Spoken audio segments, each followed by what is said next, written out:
ਨਾਜ਼ਰੀਨ, ਸਾਡੇ ਨਾਲ ਡਾਕਟਰ ਅਮਜਦ ਸਾਕਿਬ ਸਾਹਿਬ ਦੀ ਫੈਮਿਲੀ ਮੌਜੂਦ ਹੈ। ਉਹਨਾਂ ਦੀ ਮਿਸਿਸ ਮੌਜੂਦ ਨੇ, ਉਹਨਾਂ ਦੀ ਸਾਹਿਬਜ਼ਾਦੀ ਮੌਜੂਦ ਨੇ ਤੇ ਅਸੀਂ ਥੋੜੀ ਜਿਹੀ ਉਹਨਾਂ ਨਾਲ ਵੀ ਗੱਲ ਕਰਨੇ ਆ। अस्सलाम वालेकुम जी। अस्सलाम वालेकुम जी। ਕੀ ਹਾਲ ਹੈ ਜੀ ਤੁਹਾਡਾ? बहुत अल्हम्दुलिल्लाह। ਅੱਛਾ ਡਾਕਟਰ ਸਾਹਿਬ, ਇੱਕ ਬੜੀ ਅੱਛੀ ਜੌਬ ਕਰ ਰਹੇ ਸਨ, ਫਿਰ MBBS ਡਾਕਟਰ ਵੀ ਸਨ। ਡਾਕਟਰ ਹੋਣਾ ਵੀ ਸਾਡੇ ਮਾਸ਼ਰੇ 'ਚ ਇੱਕ ਬੜਾ ਇੱਜ਼ਤ ਵਾਲਾ ਪੇਸ਼ਾ ਹੈ ਔਰ ਫਿਰ ਉਸ ਤੋਂ ਇਲਾਵਾ ਜਿਹੜੀ ਐਡੇ ਵੱਡੇ ਬਿਊਰੋਕਰੇਟ ਸਨ ਉਹ ਵੀ ਇੱਕ ਬੜਾ ਲੋਕਾਂ ਦਾ ਹੁੰਦਾ ਹੈ, ਸ਼ੌਕ ਹੁੰਦਾ ਹੈ, ਲੋਕਾਂ ਦੀ ਖੁਆਇਸ਼ ਹੁੰਦੀ ਹੈ ਕਿ ਸਾਡਾ ਸ਼ੋਹਰ ਜਾਂ ਸਾਡਾ ਮਤਲਬ ਖਾਨਦਾਨ ਦਾ ਕੋਈ ਬੰਦਾ ਅੱਛਾ ਬਿਊਰੋਕਰੇਟ ਹੋਵੇ। ਇਹਨਾਂ ਨੇ ਸਾਰਾ ਕੁਝ ਹੀ ਛੱਡ ਦਿੱਤਾ जी। ਤੇ ਤੁਸੀਂ ਇਹਨਾਂ ਨੂੰ ਰੋਕਿਆ ਨਹੀਂ? ਨਹੀਂ ਰੋਕਿਆ ਇਸ ਲਈ ਨਹੀਂ ਕਿ ਜਦੋਂ ਉਹਨਾਂ ਨੇ ਜੌਬ ਰਿਜ਼ਾਈਨ ਕੀਤਾ ਸੀ ਉਹ ਤੇ ਉਹਨਾਂ ਨੇ ਘਰ ਆ ਕੇ ਮੈਨੂੰ ਦੱਸਿਆ ਕਿ ਮੈਂ ਰਿਜ਼ਾਈਨ ਕਰ ਦਿੱਤਾ। ਅੱਛਾ, ਉਸ ਤੋਂ ਪਹਿਲੇ ਮਸ਼ਵਰਾ ਨਹੀਂ ਕੀਤਾ ਤੁਹਾਡਾ? ਨਹੀਂ, ਰੋਕਣ ਦਾ ਤੇ ਕੋਈ ਮੌਕਾ ਹੀ ਨਹੀਂ ਆਇਆ। ਲੇਕਿਨ ਇਹ ਕਿ ਮੈਨੂੰ ਅਲਹਮਦੁਲਿਲਾ ਇੰਨਾ ਅਮਜਦ ਦੇ ਉੱਤੇ ਇਤਮਾਦ ਸੀ ਕਿ ਮਾਸ਼ਾਅੱਲਾ ਜੋ ਫੈਸਲਾ ਕਰਦੇ ਸਨ ਅੱਛਾ ਹੀ ਕਰਦੇ ਸਨ ਤੇ ਅੱਲਾ ਦਾ ਸ਼ੁਕਰ ਹੈ, ਕੋਈ ਐਸੀ ਗੱਲ ਨਹੀਂ। ਤਾਂ ਤੁਸੀਂ ਇਸ ਵਾਸਤੇ ਨਹੀਂ ਰੋਕਿਆ ਕਿ ਨੇਕੀ ਦਾ ਕੰਮ ਕਰਨ ਜਾ ਰਹੇ ਨੇ ਤੇ ਚਲੋ? ਬਿਲਕੁਲ ਬਿਲਕੁਲ। ਔਰ ਫਿਰ ਇਹ ਵੀ ਇਹਨਾਂ ਤੇ ਮੈਨੂੰ ਭਰੋਸਾ ਸੀ ਅਮਜਦ ਉੱਤੇ ਕਿ ਉਹ ਜਿਹੜਾ ਫੈਸਲਾ ਕਰਦੇ ਨੇ ਬਹੁਤ ਸੋਚ ਸਮਝ ਕੇ ਤੇ ਅੱਛਾ ਫੈਸਲਾ ਕਰਦੇ ਨੇ। ਅੱਛਾ, ਤੇ ਉਸ ਤੋਂ ਪਹਿਲੇ ਵੀ ਆਪਣੇ ਜਿਹੜੇ ਫੈਸਲੇ ਕਰਦੇ ਸਨ ਉਹਦੇ 'ਚ ਤੁਹਾਡੇ ਨਾਲ ਮਸ਼ਵਰੇ ਨਹੀਂ ਸਨ ਕਰਦੇ? ਨਹੀਂ ਨਹੀਂ, ਬਾਕੀ ਇੰਨਾ ਵੱਡਾ ਤੇ ਕਦੀ ਵੀ ਕੋਈ ਇਸ ਤਰ੍ਹਾਂ ਨਹੀਂ ਹੋਇਆ ਸੀ ਨਾ ਮਾਮਲਾ। ਲੇਕਿਨ ਇਹ ਕਿ ਘਰ ਦੇ ਜਿਹੜੇ ਛੋਟੇ ਮੋਟੇ ਮਾਮਲੇ ਹੁੰਦੇ ਨੇ ਉਹਦੇ ਵਿੱਚ ਤੇ ਸਾਰੇ ਤੁਹਾਨੂੰ ਝਟਕਾ ਨਹੀਂ ਲੱਗਾ ਫੌਰੀ ਤੌਰ ਤੇ ਕਿ ਵੀ? ਲੱਗਿਆ ਸੀ ਟੂ ਬੀ ਓਨੈਸਟ, ਲੱਗਿਆ ਸੀ। ਲੇਕਿਨ ਬਸ ਠੀਕ ਹੈ, ਸ਼ੁਕਰ ਹੈ ਅੱਲਾਹ ਤਾਲਾ ਦਾ। ਕਿਸ ਤਰ੍ਹਾਂ ਦੇ ਸ਼ੋਹਰ ਨੇ ਡਾਕਟਰ ਸਾਹਿਬ? बहुत अच्छे शौहर ने, बहुत अच्छे वालिद भी ने।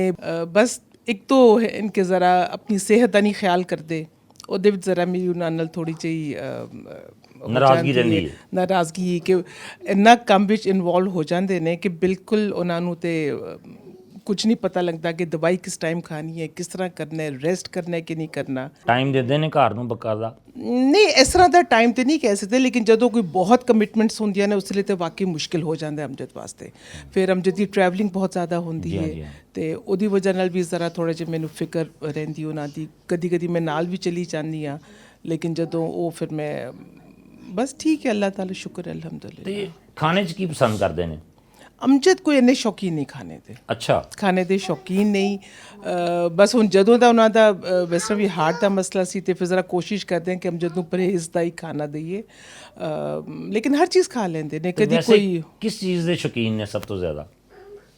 ਕਿਸ ਚੀਜ਼ ਦੇ ਸ਼ੌਕੀਨ? ਕਿਸ ਮਾਮਲੇ ਵਿੱਚ? ਹਰ ਮਾਮਲੇ। ਸ਼ੌਕ ਤੇ ਬਹੁਤ ਜ਼ਿਆਦਾ ਹੋਰ ਹੁੰਦੇ ਨੇ ਨਾ ਕਿ ਆਪ ਅਮਜਦ ਨੂੰ ਮੈਨੂੰ ਲੱਗਦਾ ਹੁਣ ਜਦੋਂ ਤੇ ਅਖੂਅਤ ਹੈ ਨਾ, ਸਿਰਫ ਅਮਜਦ ਦਾ ਉੱਠਣਾ ਬੈਠਣਾ ਅਖੂਅਤ। ਮਤਲਬ ਉਹ ਹੁਣ ਜਿਸ ਤਰ੍ਹਾਂ ਸਾਡੇ ਘਰ ਵਿੱਚ ਕਦੀ ਕੋਈ ਇਸ ਤਰ੍ਹਾਂ ਹੋਏ ਕਿ ਵੀ ਅੱਜ ਇਹਦੀ ਸਾਲਗਿਰਾ ਹੈ ਜਾਂ ਉਹ ਹੈ ਜਾਂ ਉਹਦੇ ਬਾਅਦ ਮਤਲਬ ਉन्हीं ਦਿਨਾਂ ਵਿੱਚ ਅਮਜਦ ਦੀ ਕੋਈ ਹੋਰ ਕਮਿਟਮੈਂਟ ਹੈ ਤੇ ਅਮਜਦ ਘਰ ਦੀ ਜਿਹੜਾ ਕੋਈ ਚੀਜ਼ ਹੈ ਉਹ ਛੱਡ ਦੇਣਗੇ, ਲੇਕਿਨ ਅਖੂਅਤ ਦੀ ਕਮਿਟਮੈਂਟ ਨਹੀਂ ਛੱਡਣਗੇ। ਉਹ ਫਿਰ ਅੱਲਾ ਦਾ ਸ਼ੁਕਰ ਹੈ ਮੈਂ ਵੀ ਸਮਝ ਗਈ ਹਾਂ, ਬੱਚੇ ਵੀ ਸਮਝਦੇ ਨੇ ਤੇ ਇਸ ਲਈ ਅਲਹਮਦੁਲਿਲਾ ਕਦੀ ਕੋਈ ਅਸੀਂ ਮਾਈਂਡ ਨਹੀਂ ਕੀਤਾ ਜਾਂ ਕਦੀ ਕੋਈ ਇਸ਼ੂ ਨਹੀਂ ਆਇਆ। ਤੇ ਕਦੀ ਕੋਈ ਲੜਾਈ ਵਗੈਰਾ ਵੀ ਹੋਈ? ਬਸ ਹੋਈ ਕਿ ਸਿਹਤ, ਸਿਰਫ ਸਿਹਤ ਦੇ ਉੱਤੇ ਕਿ ਆਪਣਾ ਆਪ ਖਿਆਲ ਨਹੀਂ ਕਰਦੇ। ਫਿਰ ਸੁਲ੍ਹਾ ਕਿਸ ਤਰ੍ਹਾਂ ਹੁੰਦੀ ਹੈ? ਸੁਲ੍ਹਾ ਬਸ ਅਮਜਦ ਹੀ ਵਿਚਾਰੇ ਵੀ ਥੋੜੇ ਮਤਲਬ ਉਹ ਫਿਰ ਉਹਨਾਂ ਨੂੰ ਅਹਿਸਾਸ ਤਾਂ ਹੁੰਦਾ ਹੈ ਨਾ ਕਿ ਵੀ ਅਗਰ ਮੈਂ ਸਰੈਂਡਰ ਕਰਦੇ ਨੇ। ਨਹੀਂ, ਇਸ ਲਈ ਕਿ ਉਹਨਾਂ ਨੂੰ ਅਹਿਸਾਸ ਤਾਂ ਹੈ ਨਾ ਕਿ ਜੋ ਗੱਲ ਹੁੰਦੀ ਹੈ ਮੈਂ ਉਹਨਾਂ ਦੀ ਸਿਹਤ ਦੇ ਮੁਤਲਕ ਕਰਨੀ ਹੈ ਨਾ, ਕਿ ਹੁਣ ਡਾਕਟਰ ਦੀ ਅਪਾਇੰਟਮੈਂਟ ਹੈ, ਉੱਥੇ ਜਾਣਾ ਹੈ, ਇਹ ਕੰਮ ਕਰਨਾ ਹੈ, ਉਹ ਕਰਨਾ ਹੈ, ਹੁਣ ਦਵਾਈ ਇਸ ਤਰ੍ਹਾਂ ਕਰਨੀ ਹੈ, ਤਾਂ ਉਹਦੇ ਵਿੱਚ ਜ਼ਰਾ ਹੋ ਜਾਂਦਾ ਹੈ। ਲੇਕਿਨ ਠੀਕ, ਬਿਲਕੁਲ ਠੀਕ, ਬਿਲਕੁਲ ਠੀਕ। ਬਹੁਤ ਸ਼ੁਕਰੀਆ ਜੀ। ਅਸੀਂ ਜ਼ਰਾ ਸਾਹਿਬਜ਼ਾਦੀ ਨਾਲ ਵੀ ਗੱਲ ਕਰਨਾ ਚਾਹਾਂਗੇ। ਕੀ ਨਾਂ ਹੈ ਜੀ ਤੁਹਾਡਾ? ਫਰਾਜ਼ੀਨ। ਫਰਾਜ਼ੀਨ। ਤੇ ਕਿਸ ਤਰ੍ਹਾਂ ਦੇ ਵਾਲਿਦ ਨੇ डॉक्टर अमजद साकिब साहब? ये बहुत अच्छे वालिद हैं और हमेशा बड़ा इन्होंने ख्याल रखा है, बड़ा सपोर्ट किया है, हर डिसीजन मेकिंग में हमें बड़ा गाइड किया, हमें पढ़ाई के मामले में, करियर के मामले में, और आगे मेरे बच्चों से भी बहुत प्यार करते हैं। तो he is an exceptional father, exceptional grandfather. ਤੁਸੀਂ ਵੀ ਤੇ ਬਾਹਰੋਂ ਤਾਲੀਮ ਹਾਸਲ ਕੀਤੀ ਤੇ ਡਾਕਟਰ ਸਾਹਿਬ ਨੇ ਬੜਾ मतलब उस तालीम ਦੇ ਵਿੱਚ ਵੀ ਤੁਹਾਨੂੰ बहुत सपोर्ट किया? बिल्कुल ऐसा ही है, बिल्कुल। हाँ जी, तो बड़ा सपोर्ट किया उन्होंने। जैसे कहा कि वो करियर में और आगे स्टडीज़ में बड़ा गाइड किया उन्होंने हमें। ਉਹਨਾਂ ਦੀ ਤਰਬੀਅਤ ਦਾ ਤੁਹਾਡੀ ਜ਼ਿੰਦਗੀ ਦੇ ਉੱਤੇ ਕੋਈ ਅਸਰ ਹੋਇਆ ਜਿਹੜਾ ਖਾਸ ਤੌਰ ਤੇ ਇਸ ਵੇਲੇ ਕੰਮ ਕਰ ਰਹੇ ਨੇ ਅਖੂਤ ਦੇ ਹਵਾਲੇ ਨਾਲ? बिल्कुल हुआ। यही है कि हमारी भी यही हमेशा से कोशिश रही है कि कुछ अच्छा काम कर सकें, सोसाइटी को गिव बैक कर सकें। जो तालीम हमने हासिल की उसका फ़ायदा सिर्फ हमें ना हो लेकिन मुआशरे को भी हो, तो यही हमने उनसे सीखा है। बिल्कुल ठीक है, बिल्कुल